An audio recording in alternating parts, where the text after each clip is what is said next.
Sugar and carb addiction is a genuine struggle that negatively impacts the lives and well being of countless individuals. While not everyone experiences addiction to sugar, those who desperately need access to accurate information and support do not have it. People battling sugar and carb addiction often face dismissal and invalidation, being told that their struggle isn't real.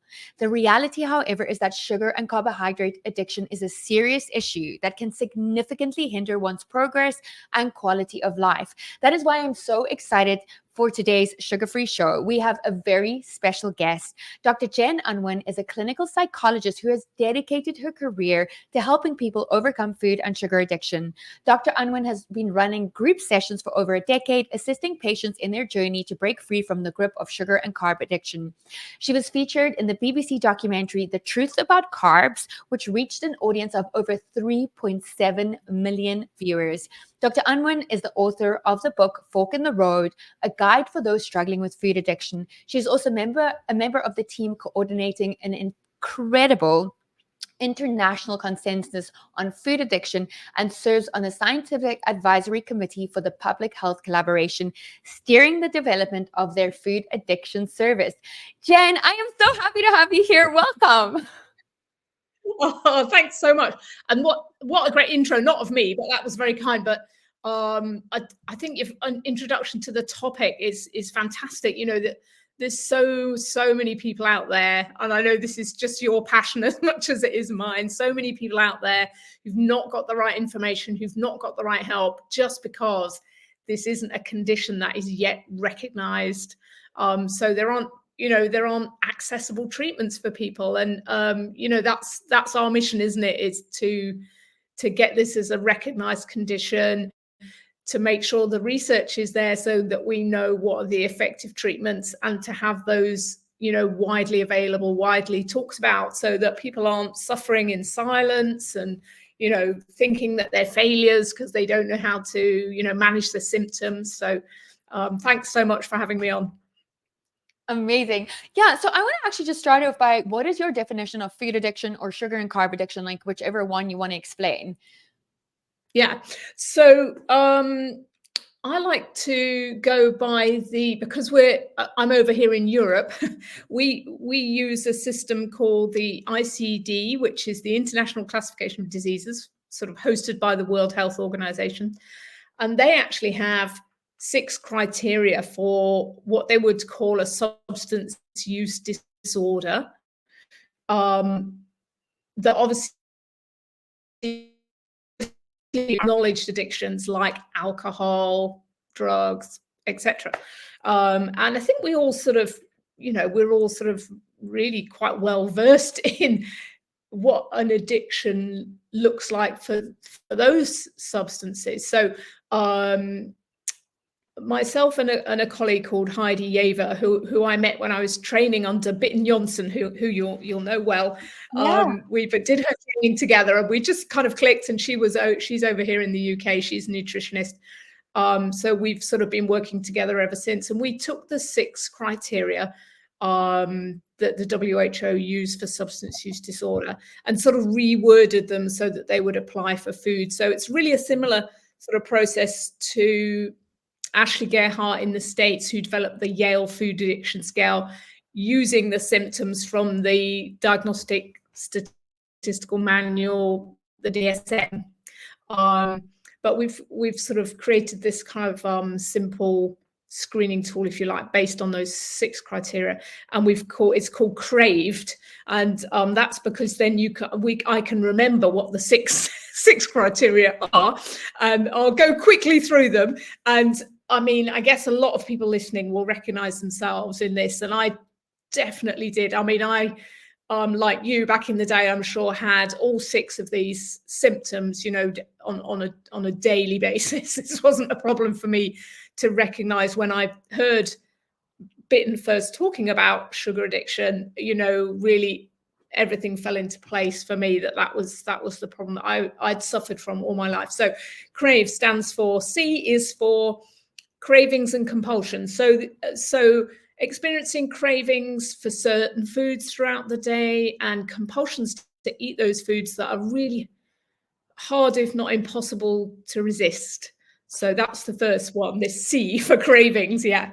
I mean, I used to have that all the time. I would be thinking about certain foods all the time, wondering when I could eat them again, and then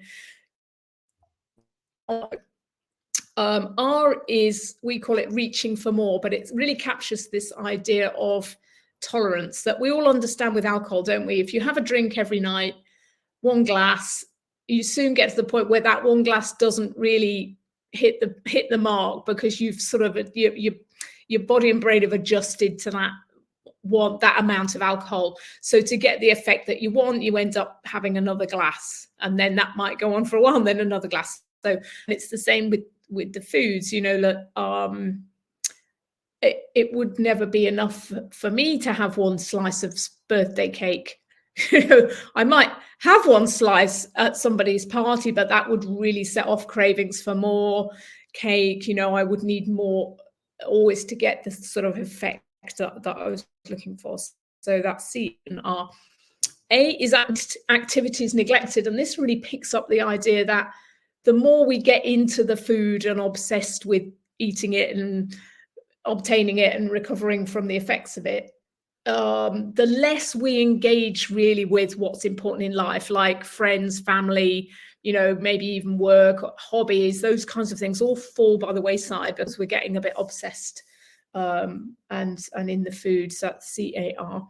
A, and V is for volume. This is always losing control of the amount that you have of the substance. So we all kid ourselves, don't we? We sugar addicts. We say, well, our brain will say to us, I'll just have a couple of those biscuits, that I bought for the grandkids. I'll just have one out of the packet and no one will notice.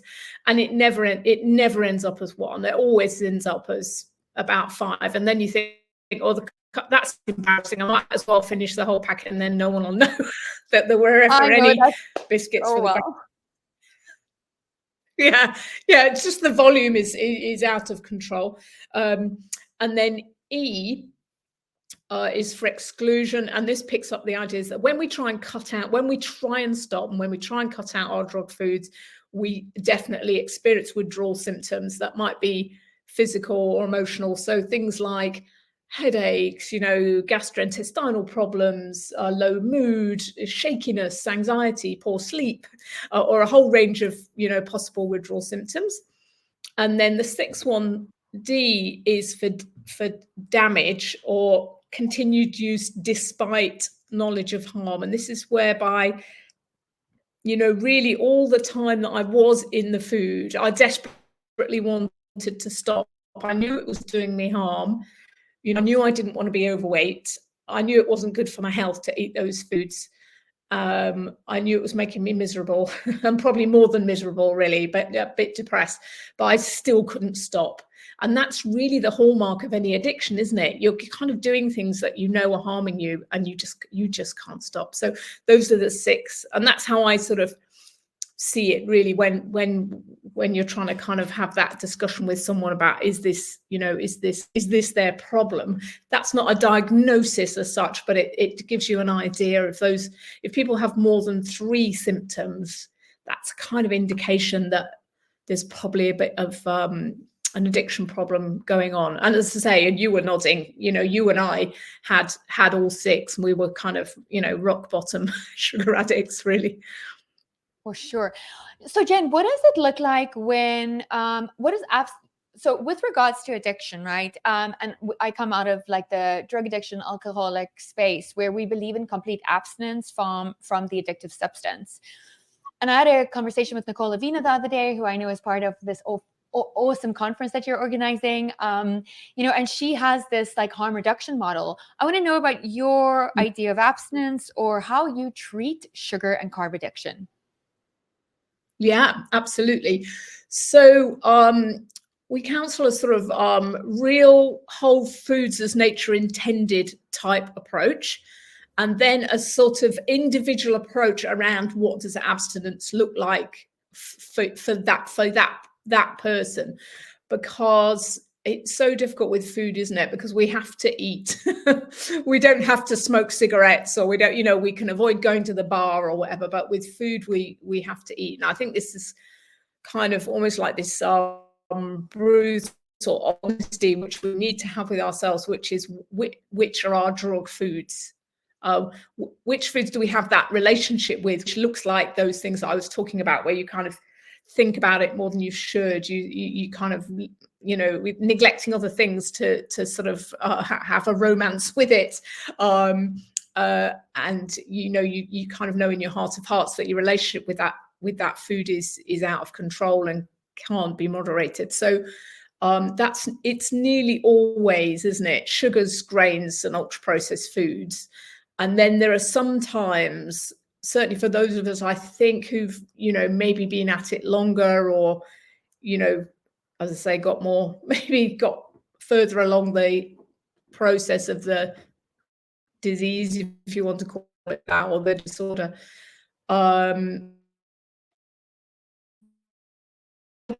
Incredibly common thing, isn't it, that people with food addiction, sugar addiction, will sometimes struggle with dairy and things like nuts as well. Those will sometimes trigger off other cravings, or again, you can't moderate how many you have. You say to yourself, oh, I'll just have a few nuts, they're fine, they're whole foods, and then you end up eating like half a kilo of salted almonds or something like that. So I think I would say that we're counseling people abstinence from sugars, grains, and ultra processed foods, and then see how they go. So sort of always moving towards the right amount of abstinence for that individual, and however they want to get there. So again, that's a sort of individual thing. So some people are much more the sort of cold turkey end of things, and that was me, really. I'm a bit of an all or nothing kind of person, so I really can't moderate. So actually, I just have to stop. I just have to be abstinent. But there are people who stepwise things. I say, "No, have a go," and if it works, it works. And if it doesn't, then you maybe have to take a different approach. So we're not massively prescriptive, I would say. And yet the ultimate goal is sort of abstinence, the amount that's right for that person, and the foods that are right for that person.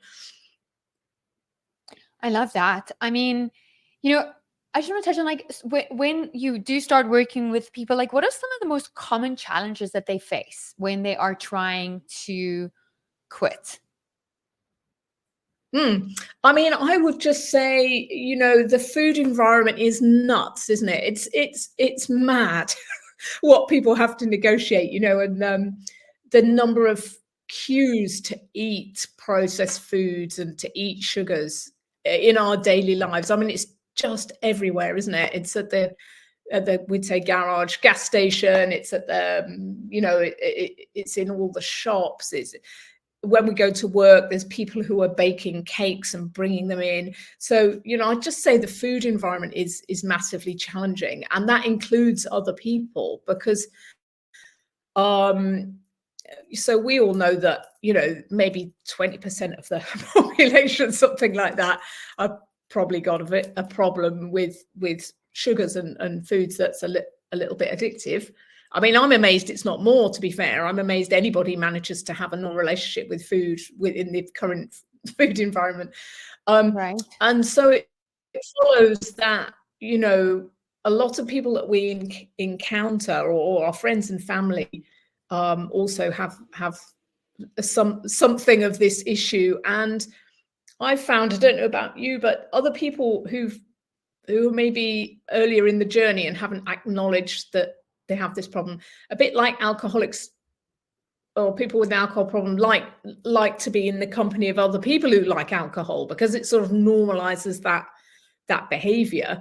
I think it's a bit threatening sometimes to people who have a poor relationship with sugars and carbohydrates, if we're trying to say, well, I don't I'm so, I don't eat that anymore, or, that's not my food, or, and then we experience some people, and this is a very common complaint of people that we see on our retreats and groups and so on, is that friends and family, colleagues will try and encourage them to eat their drug foods, literally, which you'd never find with someone with a substance use disorder.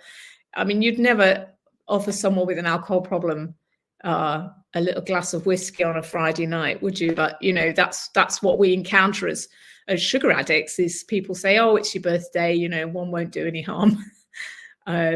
So I think it is the environment that's a big problem, and of course, cravings don't just go away, and even years and years in, like you and I are, we know that you still have from time to time those cravings for those foods. People sometimes say, "Oh, eventually I don't fancy I wouldn't fancy chocolate or cakes again." Well, I don't think that's ever going to be true of me. I would always be able to go back to that stuff in an instant. So I have to be very vigilant. And I think if you're a proper hardcore sugar addict, that's the case. You never think, "Oh, I don't fancy cake anymore." No, you still fancy it, and you're still drawn to it, but you have to have all those strategies in place. So, I mean, every day is a bit of a challenge, really, for us sugar addicts, because it's everywhere, and B, because sometimes you have a bad day, and that was our way of coping with a bad day. For sure. I mean, sugar was my best friend. It was the one thing that never spoke back and never told me off. Always there to comfort. It made me feel good because of the neurological component associated with, the dopamine release. And, it was just like that friend that I had that was just unconditional, always there, Yeah. knew what it was going to do, knew it was going to make me feel better, even if it was just fleeting. But, it was definitely the hardest one to break for me. And I suffered from drug addiction and alcoholism. Yeah. How do you address people saying that sugar addiction is not real? I always say it walks like a duck and it quacks like a duck, so it's probably a duck. There's plenty of research now. There's lots and lots of research. You've had Colavina on, there's loads of people doing research in this space. Those symptoms that we're describing just are the symptoms of addiction. So it maps on perfectly. Those symptoms map on perfectly, and so it just is the most sort of what's the word, sort of simple explanation for why people harm themselves with food at times. And we know the science, as you say, that the science of how it's sort of lighting up our reward centers, how we're getting these releases of dopamine, exactly mirroring other addictions. So for me, it is a total no-brainer, really. I think mostly the people who say it doesn't exist are the people who don't have even a touch of it. I mean, there are people in the world who don't. I mean, as I say, I don't know how, but they don't understand it because they've never experienced. They've not got that addictive personality. Whereas I think couldn't those agree more. Those of us who've had any sort of addiction, they tend to go together, as you say. If we start with that sugar addiction young, which we tend to, because it's the only psychoactive substance we have available to us as youngsters. On the whole, we don't give our children nicotine and caffeine and other things like that, and alcohol, but we really have access to sugar. And in fact, more and more so as time goes by, kids are eating those kinds of ultra processed foods. They're being fed them all the time, not just as a sort of reward, which was perhaps back in my day was a sort of special treat, but they're just more exposed to these foods. So I think we're going to see more and more people coming through developing these kinds of issues. But you know, there does be that crossover where those of us with this kind of brain that has a tendency to both substance addictions, but also, you know, maybe process addictions like, you know, working too hard, over exercising, going a bit spendy online, you know, these kind of spending lots of time on scrolling, you know, those do tend to go together. So I guess it's probably people who have never experienced anything like that can't really empathize with the fact that there are people who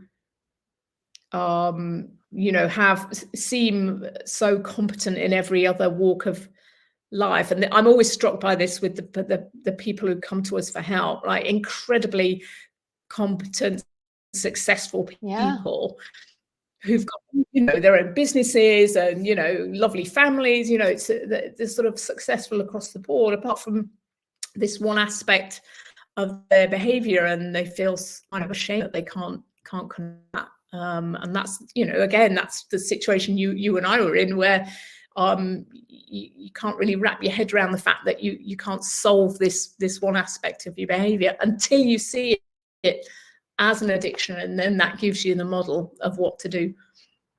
Absolutely.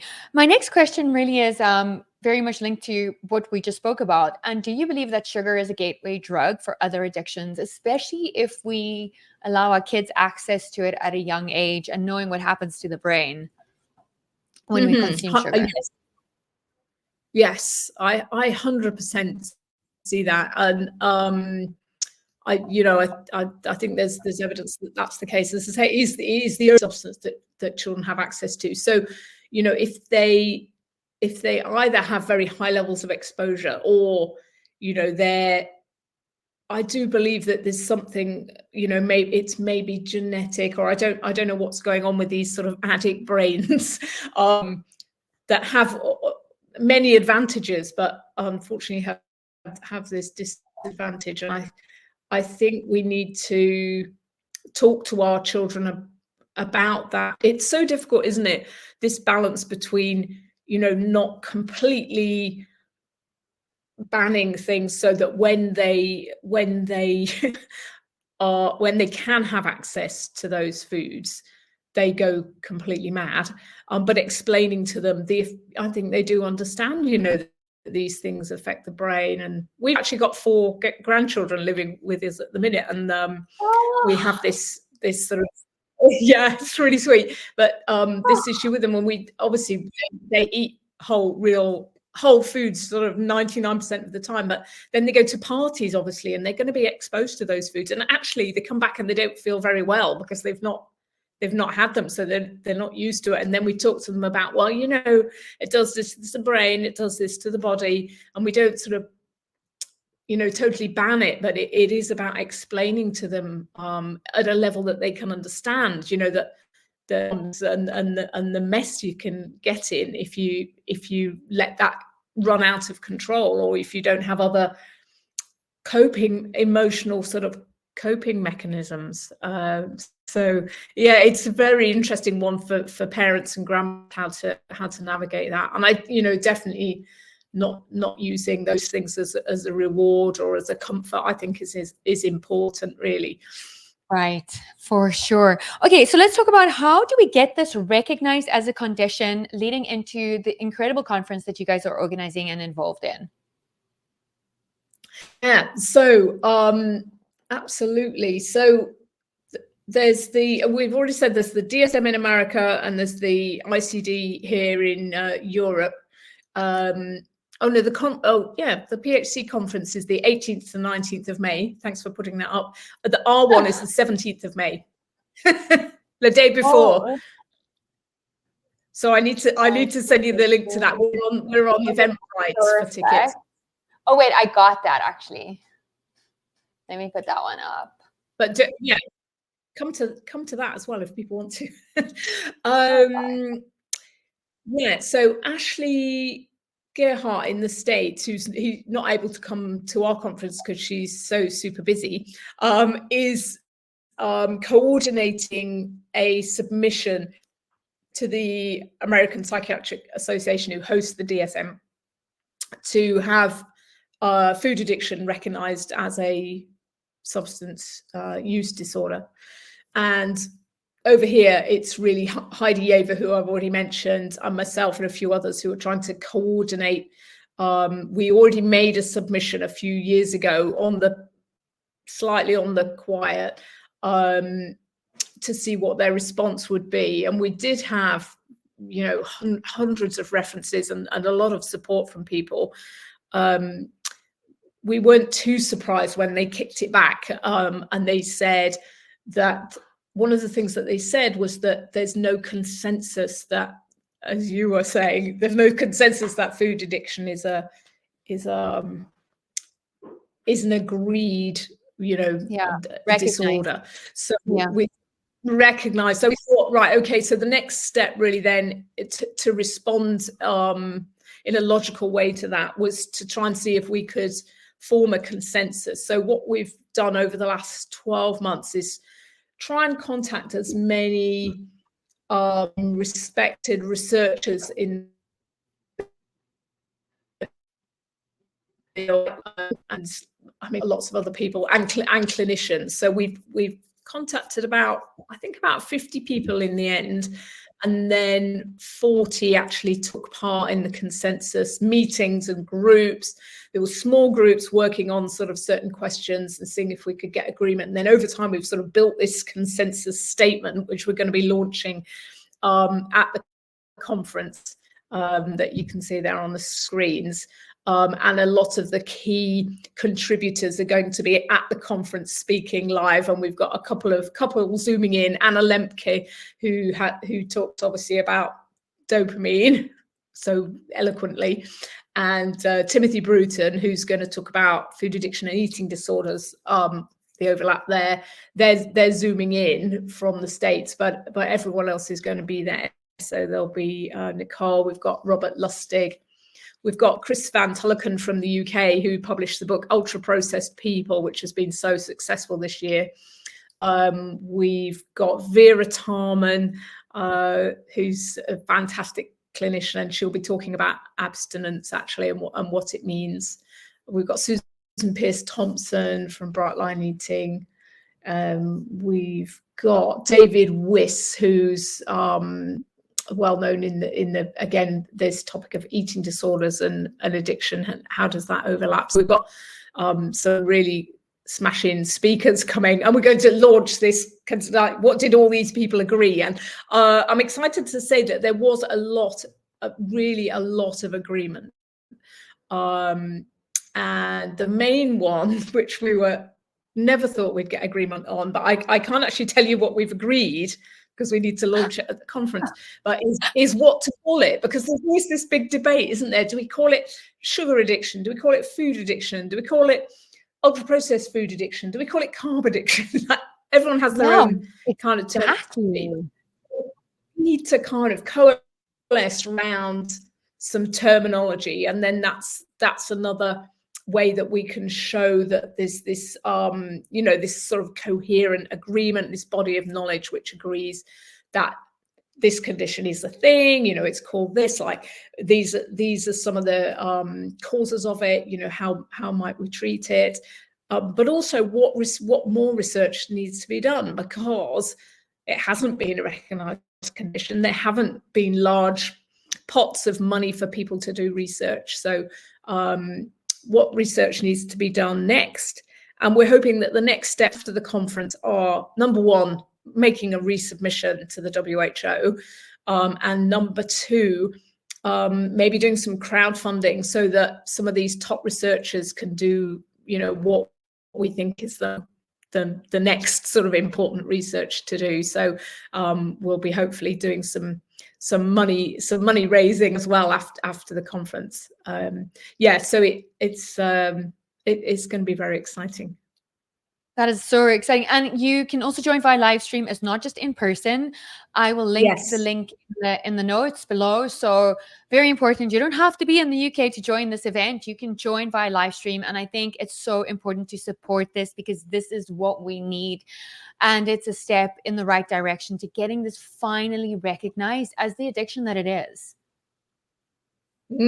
Absolutely, 100%. Yeah. So yeah, join by live stream, or if it's it might be a little bit middle of the nightish because we're going to start at 9 a.m. UK. So for you guys over there, it might be a little bit early, but you'll obviously get the if you've purchased the live stream ticket, we'll send you the recordings as soon as we've sort of downloaded them so that you can watch it in your own time and have the recordings. That's so exciting. Okay, Jen, it's been such a pleasure having you on. My final question is, what is your top 3 tips for sugar-free living for anybody wanting to quit sugar and like get their life back? Oh, yeah. Okay. Top 3 tips for sugar-free living. I would say, and David, my husband, who's a GP, who works a lot with type 2 diabetes, but obviously a lot of those people have food addiction. So he always says, don't buy it, don't buy packets. Don't eat it if it comes out of a packet. It should be real whole foods. You can't go too far wrong because nature sort of knew what it was doing. So I'd say that was number 1, really. I think number 2 is, and we find that people, people who stick with the being in a sort of supportive community get really the best long-term success. It's just quite hard to do on your own because the world is crazy full of sugar and crazy foods. Get yourself in a community, a supportive community who are also trying to do this. I would say that's going to make a massive difference because you want to be around people who are doing the same and have got the same goals. And even if that's an online community. So yeah, so don't eat things out of packets, and join an online community. And I think the other thing is about the access. So try and make your house a safe place, I would say. Try not to have any of your drug foods near at hand because you need that sort of space and that barrier. If it's in the house, you'll eat it, is what we always say in our groups. Now, that can be a bit difficult if you live with people, other people who refuse to give up things that would be sort of like drug foods for you, but maybe have a conversation with them about, can they keep them out of your sight? Can they, literally lock them up and not eat them in front of you? So that would be my third one, is really make your home a safe space, a sugar-free space. I love this, Jen. It's been such a pleasure and an honor having you on the show. I just love spending time with you. I love talking with you. I love that we have the same passion and the same purpose. And it just like fills my heart with so much joy. So thank you for paving the way for people like me to be able to do this. I'm very grateful to you. I'm really excited to join the conference via live stream. And I hope everybody joins us by signing up on the links below. I wish you a beautiful day. Yeah, and thanks for being a guest. Thanks so much. Thank you.